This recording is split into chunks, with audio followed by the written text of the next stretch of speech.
Good morning friends. Morning bulletin में मैं राकेश जी आपका स्वागत करता हूं और मॉर्निंग बुलेटिन में हम लोग चर्चा करते हैं निफ्टी और बैंक निफ्टी के उन लेवल्स की जहां हम इंट्राडे में ट्रेड करके पैसे कमा सकते हैं। तो शुरुआत करते हैं डाउ जोन्स से। क्लूज वहीं से मिलेंगे, ग्लोबल मार्केट में क्या हलचल चल रही है उसको देखते हैं और फिर उस के हिसाब से आज हमारे यहाँ निफ्टी में क्या होगा हम उसका अंदाजा लगाने की कोशिश करते हैं। तो डाउ जोन्स हम लोग ने देखा पिछले दिन फ्राइडे में एक छोटी मोटी मतलब 100 सवा सौ पॉइंट के आसपास की 132 पॉइंट की बढ़त के साथ में बंद हुआ और ख़ास बात ये थी कि अपने हाई के ऊपर बंद हुआ, मतलब वहाँ से वो नीचे नहीं आया। और आज सुबह का अगर हम लोग फ्यूचर देखते हैं डाउ फ्यूचर, तो वहाँ भी एक 100 पॉइंट की और बढ़त वहाँ दिख रही है। तो ये एक पॉजिटिव साइन है आज के लिए और इसी वजह से हमारा एजेक्स निफ्टी भी हमको 100 पॉइंट के आसपास ऊपर दिख रहा है। लेकिन अगर हम बात करें बाकी एशियन मार्केट की तो वहाँ कोई अच्छी खबर नहीं है। देखेंगे अगर हम लोग हांगकांग का मार्केट, तो वहाँ एक गिरावट दिख रही है और वो गिरावट बढ़ते हुई दिख रही है मार्केट में। तो ये एक अच्छी खबर नहीं है। और चाइना का भी मार्केट अगर हम लोग देखते हैं तो चाइना में भी एक वहाँ गिरावट है, करीब करीब छोटी सी गिरावट है, ज़्यादा नहीं है। और निकाय में एक छोटी सी बढ़त है, बहुत बड़ी नहीं है, जहाँ से गिरे फिर समझ लो। तो एक साइडवेज मार्केट निकाय में है। तो कोई खास जो मदद है जो एशियन मार्केट से हम लोग को नहीं मिल रही, तो एशियन मार्केट में कोई खास बड़ी हलचल नहीं है तो हांगकांग में गिरावट की तरह। तो आज थोड़ा हम लोग कन्फ्यूजन में रहेंगे कि अगर डाउ और डाउ फ्यूचर्स अगर ऊपर बढ़ता रहा तो हमको वहाँ से एक बढ़त मिल गई, लेकिन अगर डाउ में बढ़त नहीं आई या वहाँ कोई गिरावट आई तो हम फिर और नीचे से और नीचे आ सकते हैं। तो शुरुआत करते हैं एजेक्स निफ्टी की बात करते हैं। देखिए एजेक्स निफ्टी में भी थोड़ी सी शुरू में एक बड़ी थोड़ा सा ज़्यादा बढ़त थी, वहाँ से हम लोग थोड़ा नीचे आए हैं अभी ना। तो पहले करीब करीब हम लोग वहाँ जो हाई आज का बनाया है वहाँ से करीब करीब हम लोग अब नीचे आते हुए दिख रहे हैं। ये मुझे लगता है ये हांगकांग के मार्केट का असर है कि अब हम लोग नीचे, हाँ, जो बढ़त है उसको हम लोग कम होते हुए देख रहे हैं। तो सुबह 125 पॉइंट के आसपास की बढ़त थी, उससे ज़्यादा की थी और अब 99 पॉइंट की बढ़त बची हुई है।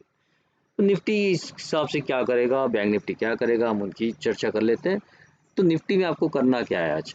ठीक है, निफ्टी को आज हम लोग अगर 100 पॉइंट की बढ़त देखते हैं इन केस, तो कल हम जो शुक्रवार को है वो हम लोग करीब करीब 16,932 के आसपास बोलते हुए थे। तो आज इसके लिए जो मेरा निफ्टी पे बाउंड्री है वो मैंने सेट की है 17,045 पे। इनफैक्ट थोड़ा सा मैं इसको बड़ा करना चाहूँगा, 50 के ऊपर मैं लेके आता हूँ। ओके, तो 17,050 पे हम लोग इसको आज अपना बाउंड्री रखेंगे। इसके ऊपर अगर बढ़ना शुरू हुआ, देखो हम लोग उसके आसपास कहीं खुलेंगे, उससे थोड़ा नीचे खुल सकते हैं या उसके आसपास खुल सकते हैं। अब इसके ऊपर और बढ़ना शुरू किया तो फिर हम लोग बाय करेंगे, फिर हमारा ऊपर का टारगेट होगा 17,103 का। ठीक है, यहाँ से इससे ज़्यादा और ऊपर बढ़ने के चांसेस तो वैसे आज है नहीं। ओके, वैसे यहीं तक बढ़ सकता है और ऊपर का जो ये जो हमारी ट्रेंड लाइन जो दिख रही है बढ़ते हुए ना, इसको भी टच कर सकता है थोड़ा बड़ा। पर जो 172 आने के चांसेस बहुत कम है।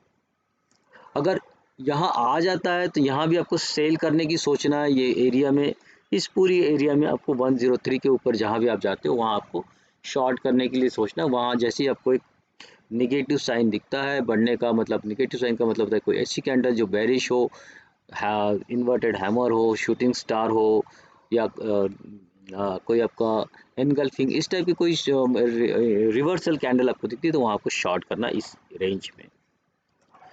नीचे अगर हम लोग 17,050 को 17,052 को नहीं ब्रेक कर पाते और फिर नीचे बढ़ना शुरू कर दे तो फिर आपको यहाँ भी सेल करना है।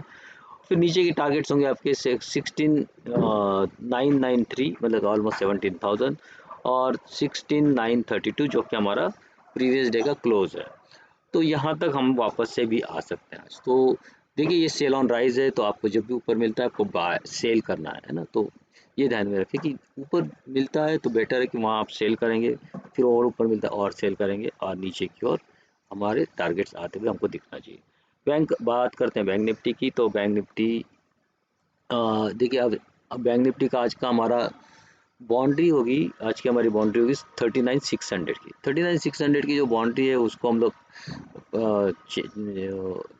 पार करते हैं तो फिर हमारा नेक्स्ट टारगेट होगा हमारा 39,771 का।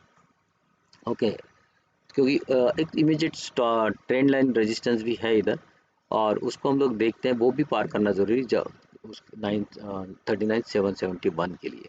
ओके, वहाँ आ जाते तो यहाँ आपको बेचना है। फिर से मैं कह रहा हूँ, सेल ऑन राइज मार्केट है, तो जहाँ जहाँ आपको बेचने को मिले बेचना है। ठीक है, अगर हम लोग 39,604 भी नहीं पार कर पाते, फिर भी आपको यहाँ बेचना है। फिर नीचे के आपके टारगेट्स होंगे 39,489 और 39,351, जो कि हमारा प्रीवियस डे का क्लोज है। तो आज बहुत ज़्यादा उठापटक होगी ऐसा लगता नहीं है। मार्केट इसी रेंज में घूमता आप घूमते हुए आपको दिखाई दे सकता है, और आपको इस रेंज में आपको लेवल टू लेवल ट्रेड करने की आप कोशिश कीजिए। स्टॉक में आपके लिए लेकर आया हूँ आज एक बढ़िया सा, थोड़ा ये इंट्राडे के हिसाब से भी आप ट्रेड कर सकते हैं, या इसको पोजिशनल भी लेके जा सकते हैं। तो ट्रेड है और फार्मा, और एक अच्छी इसमें एक बढ़त दिख रही है, अच्छा खासा एक ब्रेकआउट नज़र आ रहा है। तो इसको हमको 500 के ऊपर बाय करना है। 500 के ऊपर बाय करेंगे, टारगेट्स होगा, फर्स्ट टारगेट होगा 534, जो कि आप इसको इंट्राडे के हिसाब से भी मान के चल सकते हैं, और सेकंड टारगेट होगा आपका 570। देखिए, इसके ऊपर भी मुझे आते हुए दिख सकता है, ये इसको हम लोग 600 तक का भी टारगेट रख सकते हैं, लेकिन हम लोग स्टेप बाय स्टेप जाएंगे। तो फिलहाल हम लोग 534 और 570 के दो टारगेट्स के लिए ट्रेड करेंगे। नीचे हमारा जो स्टॉप लॉस होगा वो होगा हमारा 476 का।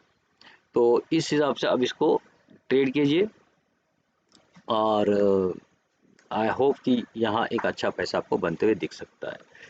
तो दोस्तों, ये था आज का मॉर्निंग बुलेटिन। मॉर्निंग बुलेटिन में ये जो इन्फॉर्मेशन मैं आपको लेकर आता हूँ वो एक्चुअली एजुकेशनल पर्पज से होती है, और कोई रिकमेंडेशन नहीं होती। तो रिकमेंडेशन के हिसाब से इसको ना देखा जाए, इसको केवल एजुकेशनल पर्पज से देखा जाए। मैं लेवल्स दे के आता हूँ, कुछ बेसिक्स जो रूल्स हैं टेक्निकल एनालिसिस के, उसके बेस पे एक इन्फॉर्मेशन मैं आपके लिए लेकर आता हूँ। अगर इस बेस पे आप कोई भी ट्रेड करते हैं तो आप अपने फाइनेंशियल एडवाइज़र से ज़रूर सलाह लें, या अपने स्वयं के नॉलेज के बेस पे लें। आपको होने वाले किसी फ़ायदे या नुकसान के लिए वैसे मैं जिम्मेदार नहीं हूँ। आपका दिन आपका मंगलमय हो, प्रॉफिटेबल हो, इसी कामना के साथ में मैं आपसे विदा लेता हूँ। फिर कल मिलेंगे नए एपिसोड के साथ में। नमस्कार।